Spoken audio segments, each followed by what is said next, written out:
Available namin dito sa Calamba. Ano nito? Ano yung Aldea, Ventura. Ventura Real Subdivision. Yan po siya. Buhos Tibay po. Ito yung mga bahay namin sa Calamba. Sa Philinvest Home Loan. Ayan po. Kaya malapit po siya sa gate. Yan po. Mga RFO na. Kaya ang advantage po ng RFO, pag na full paid na po ang down payment, process na po yung inyong turnover basta na loan take out na po sa bangko. So pwede nyo na pong ikas ang down payment nito para mabilis ang turnover.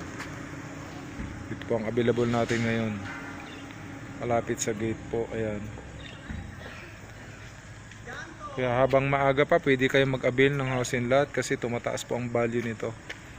Habang tumatagal, tumataas ang value. Buwan-buwan, every 3 months, ganun. Kaya parang ginto. Kaya kung gusto nyo pong mag-avail na, ngayon pa lang mag-avail na po kayo. Para hindi po kayo maaabutan ng price increase.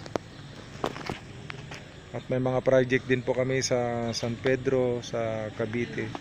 Ito ngayon sa Calamba. Buhos Tibay po ang mga bahay ng Philinvest. Kaya hindi po kayo malulugi pag nag-avail po kayo. Kasi buhos po ang mga bahay. At secured po ang inyong pera dahil ito po ay bank financing. May mga license to sell talaga. Pag bank financing po ang pinag-uusapan, ibig sabihin clean title po yung mga bahay. Ayan.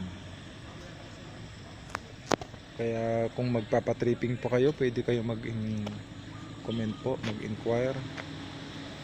Pwede natin puntahan ito sa Philinvest Property.